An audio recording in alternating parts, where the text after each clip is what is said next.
spy was glad to be coming back to the harbour. He was looking forward to seeing Lord Rathmore again.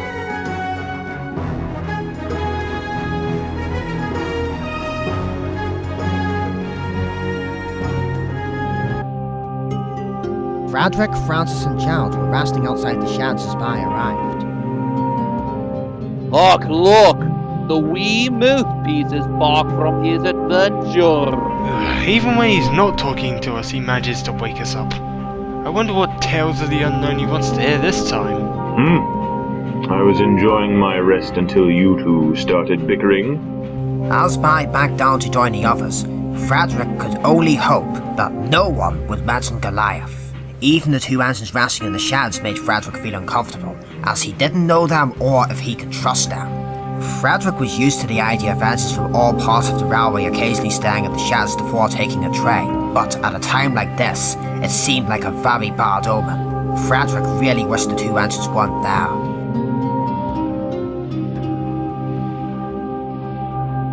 Well, I see the sheds have been taken once again, but anyway, is Lord Rathmore here yet? Don't be stupid. We're not around here as much as you are, and even we know Lord Rathmore doesn't sleep here. If anything, he's probably back where he normally sleeps since the Express has already been taken over by Goliath. I'm surprised that anyone has even... Silence! I've already explained to Barry that Lord Rathmore is coming here. Well then, it's a supposedly well that we managed to wake you up. Lord Rathmore wouldn't be pleased to find you sleeping, so you should thank us. Oh, very well, if you want to be thanked. I'll thank you when you shut up. I admit I expected to see him at the platform this morning, but why would he be here now if the Express is already away? From what I've heard from other engines, he's asked if he could stay here for the night as he wants to speak with all of us. If there ever was a good chance to talk to us, now would be the best time since he has no trains until tomorrow. I can understand why he would take this opportunity, as he usually only gets to talk to most of us before he takes his morning train. I wonder if it's important news. It's an oddity to be sure. Many engines have came here to stay for the night, but Lord Rathmore never did. What could be so important that he would be so eager to come here? Well, don't look at me. Do you really think I'm that clairvoyant? No, of course not. We know what your name is. That isn't what I meant. I haven't got the time nor patience to educate you. Come on, you can tell us what you meant. Aye, what does clairvoyant mean? Just then they heard an engine whistling in the distance. Thinking it could be Lord Rathmore, Frederick immediately changed the subject. Listen very carefully. I want all of you to make sure you don't mention what Goliath did to Lord Rathmore. If Lord Rathmore hears about it, all hell could break loose. I'm just glad tonight doesn't involve a return journey for Goliath. It would be the last thing we'd need. Francis and Gerald soon fell silent after that. Frederick let them have their fun, but now they knew it was time to focus on much more important matters. All three tank engines were now filled with a sense of dread, and wanted that Frederick himself was also seized with fear. Though they were delighted to know Lord Rathmore was coming back, they wondered if there was a side to Lord Rathmore they had never seen before, but they would never dare to question Frederick at a time like this. Not now, not ever. At long last, an engine could be seen approaching the turntable. Frederick immediately recognised him as none other than Lord Rathmore himself. Though he had only been gone for a week, the ensigns felt as though it had been ages since they last saw him. They were absolutely speechless. Frederick was very surprised, as he had been right when he heard the whistle. Lord Rathmore himself was the one that broke the silence. It's great to see you all once again. I don't even know where to start on what's been happening ever since I took the Express to Brighton. We have much to discuss. Brighton?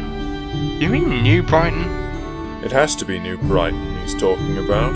That's one of our stations. LMS engines don't go to Brighton. That station's owned by Southern Railways. Well, that's news to me. How many Brightons are there? Frederick is right. Brighton is owned by Southern Railways. However, that's the station I went to. I admit I didn't know why I was going there at first. All I knew at the time was once I'd made a few stops, I was bound for Brighton. After all, we go where we're needed, and it isn't our job to ask questions. The others could only agree. None of them could think of a time where they could choose where to go, though they were quick to remark on Lord Rathmore deciding to come to the sheds at the harbour.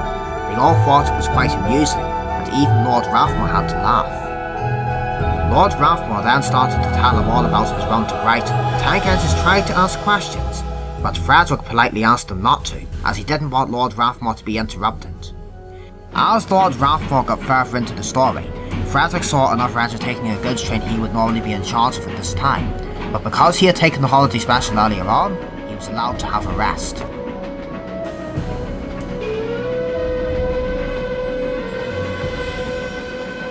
When I finally reached Brighton, I couldn't help noticing that some engines from our railway were working there.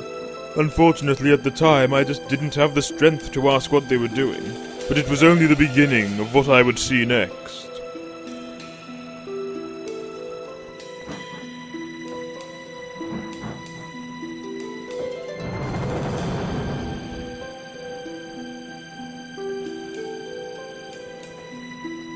Now, I was being taken to the works by another engine, and a most unusual train passed us when we headed out of Brighton. At first, I thought it was just coaches that had broken away from their engine, as I simply couldn't imagine them moving on their own. It just seemed absurd, at least at first.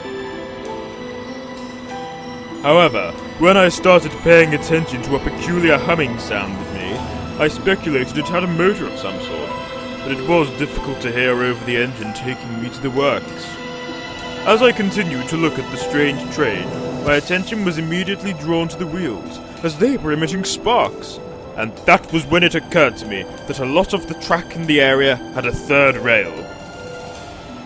Now, the reason for that still escapes me, as I know I have no use for a third rail, but there was one on my line too. Could it have been electric, perhaps? I've seen electric trams travelling along streets before, but they were always linked to overhead lines, not third rail. This train wasn't, so I couldn't really say for sure. Though, like that train, they sometimes made sparks and were relatively quiet.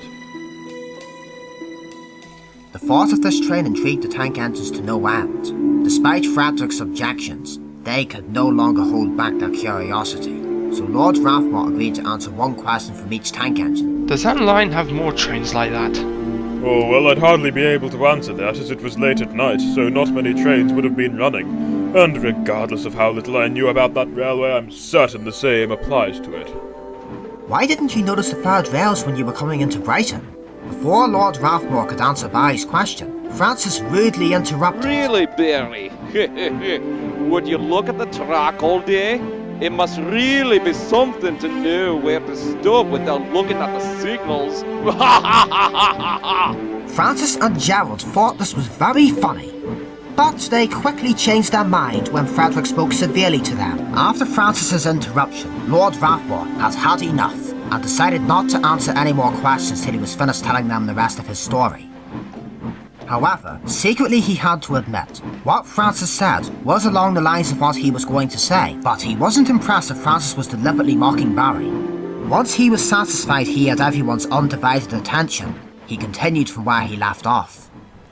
It wasn't till early in the morning that the engine and I reached the works at Crewe. Most of my brothers had been built there, while some others, including myself, were built at Derby Works.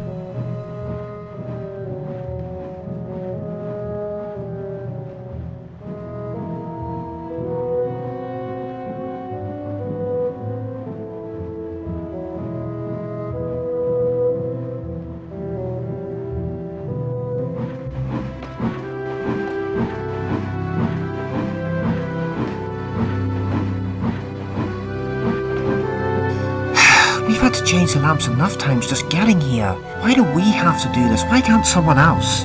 Look, there aren't many people around at this time, and if there is anyone here, they have enough to do as it is. Unless he wants to be a beacon in the middle of the works, we better put these lamps out. Easy for you to say, Jerry. I have to climb up just to get at the lamps. Why don't you do this yourself? You're taller than I am. It's quicker this way. Look, I'm tired. I want to get home as soon as possible. He isn't even our engine. Isn't it enough that we had to bring him the entire way from Brighton? Surely someone else could have dealt with those labs. You have a lot to learn if you want to aspire to be an engine driver. Oh, wow. I'm sure that's going to teach me how to drive an engine. When the engine left me at the works, I knew it would be a while before anyone could attend to me, and I didn't mind that at all. I wanted to rest.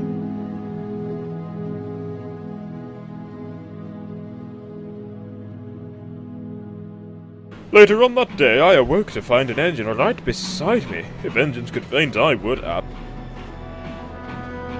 Where did you come from? Good afternoon, old chap. It's nice to see you're finally awake. I'm amazed you didn't notice me coming in. I've been sitting here for the last couple of hours. But, oh, of course, you're one of the coronation class. Indeed I am. I am Coronation, the first of our class. I take it you are Lord Rathmore. You've heard of me? Yes, engines at the works have loads of stories to tell, and a lot can prove to be very interesting. It also helps pass the time, and I have to say you did well to get to Brighton. 1 minute very few know about you or what you've accomplished, the next everyone does.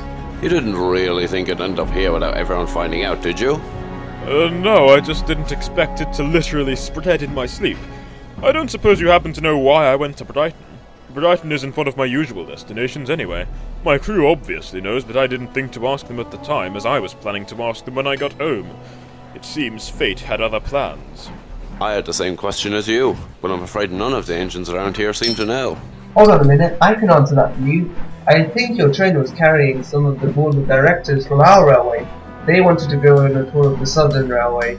Something about seeing the engines over there and getting some new designs for the LMS. They were going to be staying in Brighton for a while with the board of directors from the Southern Railway. They were going to show them around. They both agreed to travel on your train. All of this had been arranged a few days before you departed for Brighton. Regular passengers were also allowed on your train, but one coach was reserved especially for the directors. A board of directors from 2 railways? I can't believe no one told me. For all I know, the royal family might have been on my train. I'm glad I could help.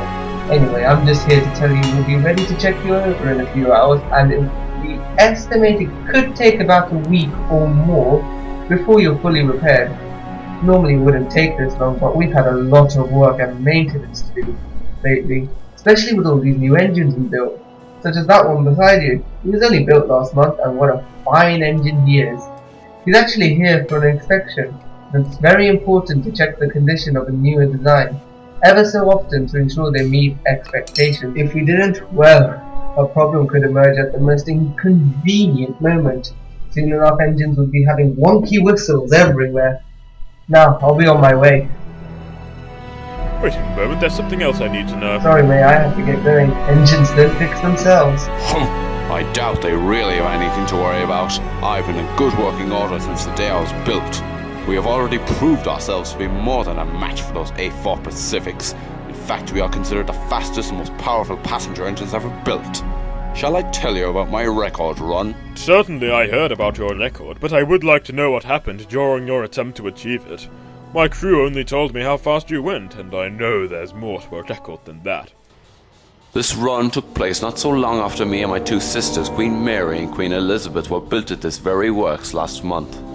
On the 29th of June, the railway wanted me to take a train on the press run preparatory to the introduction of the Coronation Scots service. They wanted to show the world how fast we could go and were hoping I would achieve a higher speed than Silver Fox, who had managed to go 113 miles per hour in 1936, which was somewhat faster than our brother Silver Link's record of 112.5 miles per hour in 1935, and each of them was pulling the Silver Jubilee during their attempts. Despite this, Silver Link was the one that sparked for the battle for speed supremacy once our railway heard of him.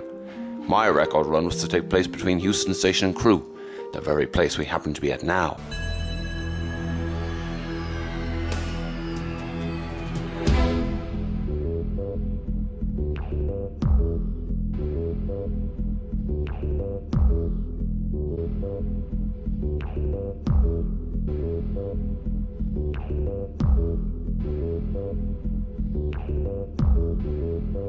As well as a driver and fireman, there was also an engineer and inspector on my footplate. Before we started, they oiled my joints and both the driver and fireman spoke to me. Somehow they were well aware of my intentions of starting the record in the middle of London. Reporters will be recording our run. If you manage this record, you will be the fastest engine in the world, and the envy of the LNER. Listen, until we pass Norton Bridge, we'll only be able to go 60 miles per hour due to the speed restriction on that section of line. The section of line between Norton Bridge and Crewe is when we'll go for the record. It's far too risky to be trying to break a record running through it. That section used to have a speed limit of 90 miles per hour, but now that it's been all pedals up, the limit has been lifted, and we can use that to our advantage. Hopefully that section of line will be all we need, but keep in mind, there will be no record breaking till we pass Norton Bridge. Once everything was ready, we left Euston Station.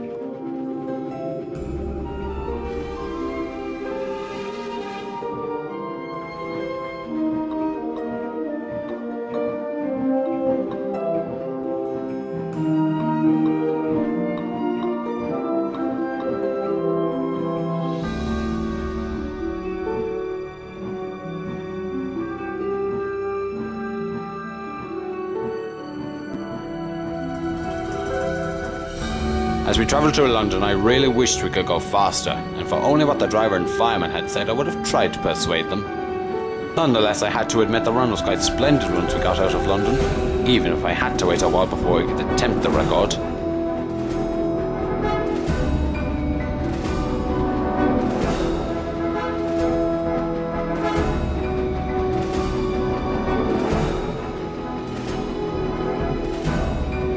Though I hate to admit it, Silver Fox's record was nothing to be sneered at. Like me, she was pulling a full train when she did it. I found it quite appropriate that both of us had the very trains we were built for during our record runs, and it made trying to beat her record a lot more significant. And thanks to her, beating Silver Link was not enough. Even if I had and didn't go faster than Silver Fox, it would be all for nothing. At long last we reached Norton Bridge, and once we passed it I could finally show the world what I was truly capable of. I was feeling ecstatic as the speed finally started to increase. We went through Whitmore Summit at 85 miles per hour. Soon we reached 90, then 100. The rails themselves seemed to tremble at our approach. My moment of triumph was upon us.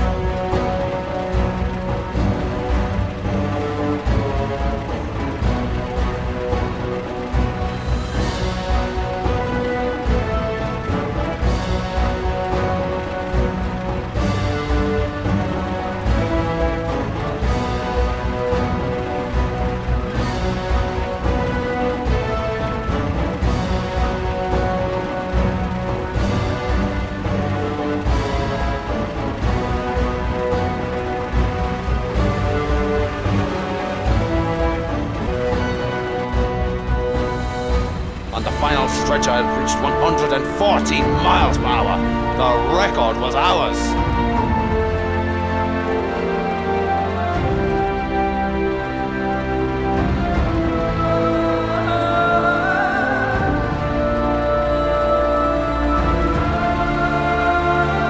Suddenly I felt my brakes being slammed on with everything my driver had.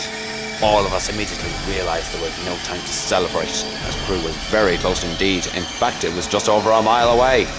At the speed I was going at, it seemed unlikely I would actually be able to stop in time. My crew was just as anxious as me. Maybe even more so, as they knew what to expect long before I did. Damn it! I hope we can check his speed enough to go over those points, but the way that bloody train is going to be very close. My brakes were still screeching when the station came into view, and yet we were still going too fast. I was very frightened when I saw the crossings. I had given up all hope and prepared for the worst. We lurched violently over the crossings with such immense force that crockery flew everywhere.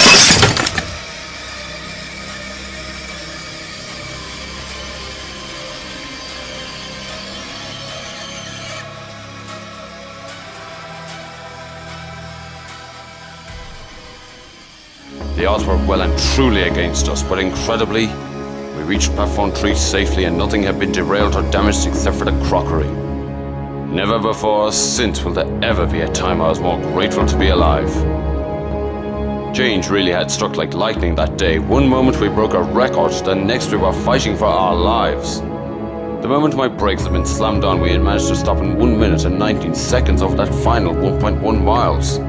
Everyone on my cab was so relieved, I could hear them congratulating each other. And William Stanier himself was also there to congratulate us in person. I could not have asked for better. He was the one that designed my class, and I could think of no better person to impress than him. My crew were very skilled indeed. Not many trains could go over crossings at speed and stay on the rails. Apparently my design was also a contributing factor.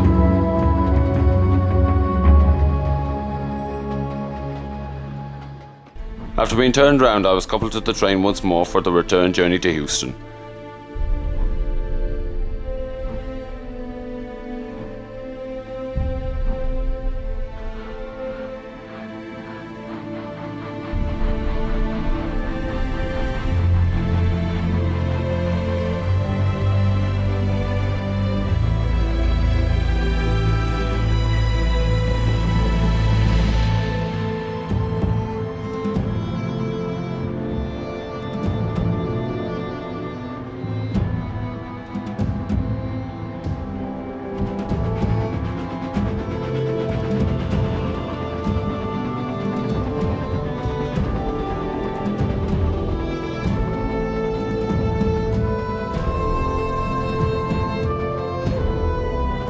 The journey back overall was at an average of 79.7 miles per hour, but the highlight of the return journey was undoubtedly the 69.9 mile stretch between Walton to Wildstone Junction at an average of 89.3 miles per hour, and at maximum we travelled 100 passing through the Castletall water troughs. All of this meant our railway could claim the fastest to stop runs of over 100 and 150 miles.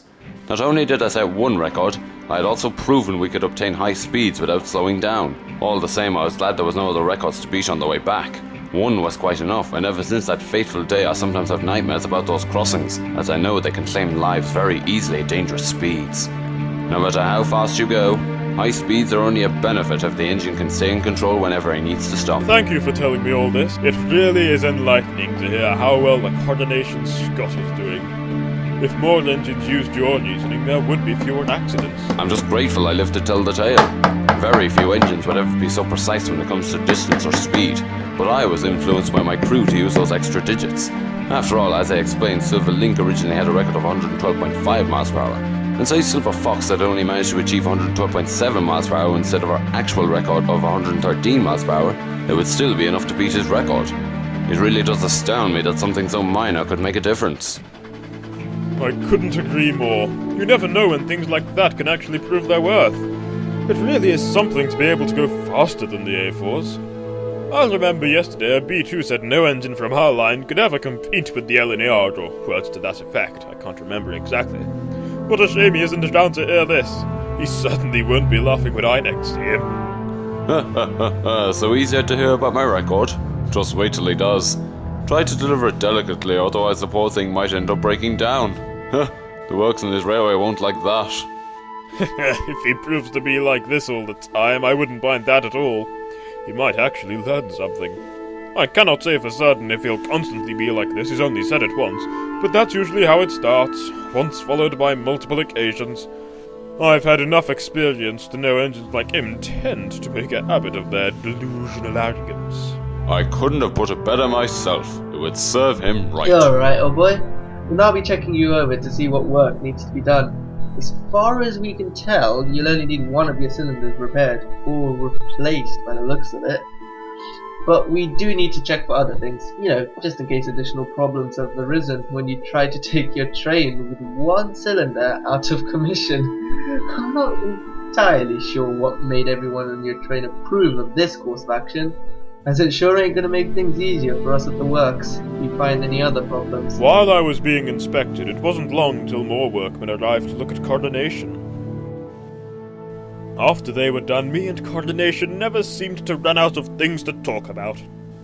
I was sorry to see him leave next morning. Though I do have to be honest with all of you. I remember everything the B2 said, but I didn't really want to tell coordination.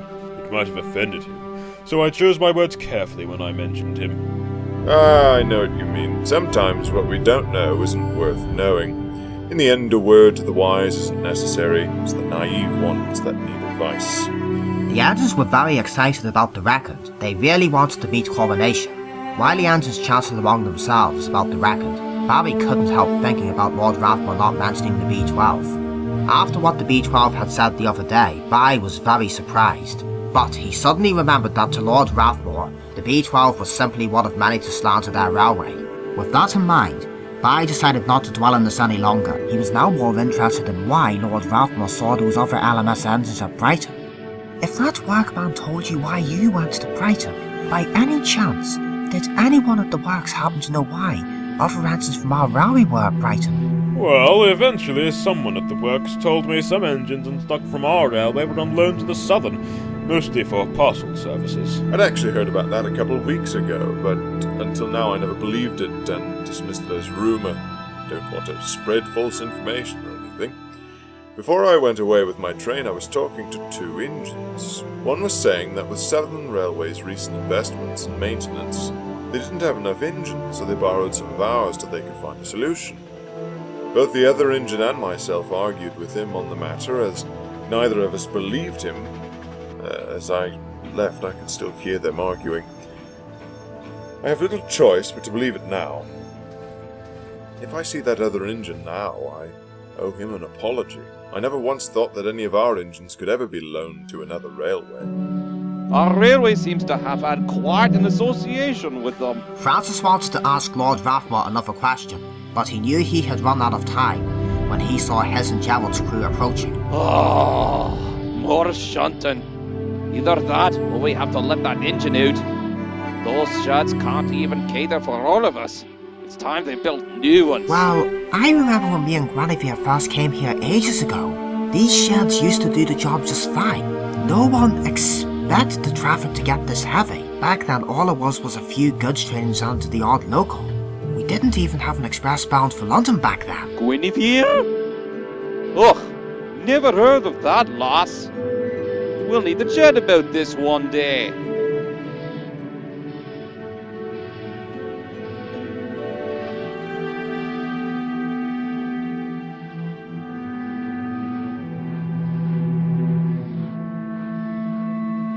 So what happened after Coronation left? Did you hear any other stories at the works?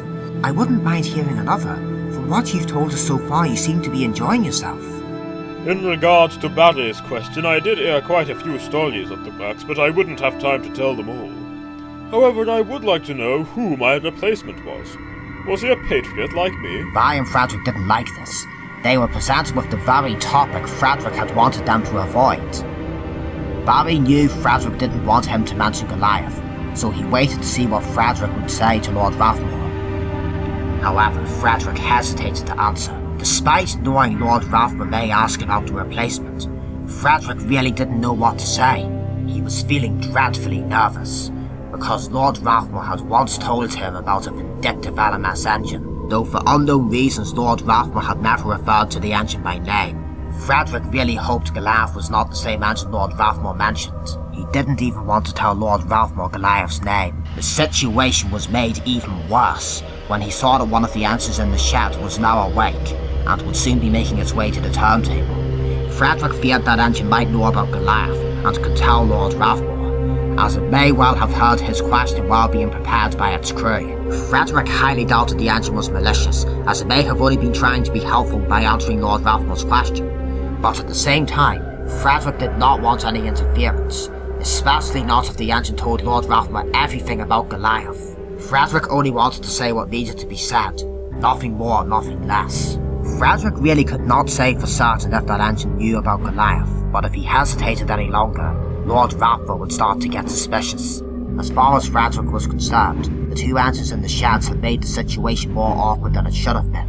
He might have had more control of the situation if everyone present was in on his plan, as he might well have been able to simply say he didn't know the replacement's name without fear of someone saying he was lying. Frederick felt he really didn't have a choice but to tell Lord Rathmore Goliath's name. However, Frederick was still going to try and sound unsure of who Goliath was. As for that approaching engine, Frederick wanted to make sure it didn't get a chance to speak to Lord Rathmore by ensuring he had Lord Rathmore's attention long enough for it to leave. Oh, come on, I haven't got all night. I have to take the express in the early hours. Now tell me, who was this engine? Yes, he was a Patriot class. I think he was called Goliath, but I didn't see him that much, so it's hard to remember his name. Frederick, I know your memory is better than that. If you can remember things from weeks or years ago, you must know the name. It's Goliath, the Royal Scot, isn't it? What makes you so sure it's a Royal Scot? Isn't it reasonable that he could be a Patriot class? Well, as far as I know, there's no Patriot called Goliath, so that just leaves the Royal Scots. You should know by now engines with nameplates always bear a unique name, at least amongst their class and railways. Patriots and Royal Scots never carry the same names. Aren't there some Patriots without nameplates? I saw one once. It's an honest mistake to confuse a Royal Scot and Patriot, I'll give you that. But let me assure you they would choose a different name, as it wouldn't be respectful to the engine that was officially named after something.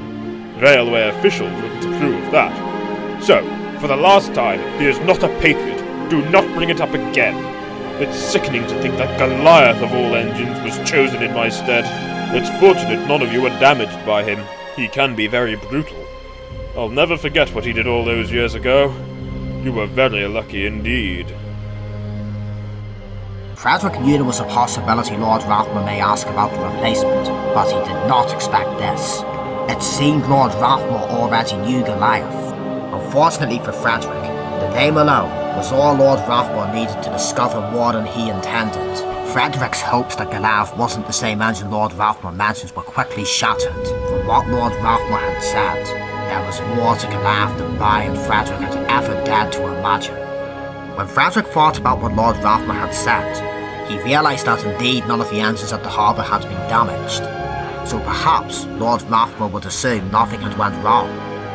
With some small fortune, Frederick may be able to keep Goliath's actions at the harbour a secret after all. Frederick had to be careful what he said next. Lord Rathmore was a lot more perceptive than Frederick ever imagined.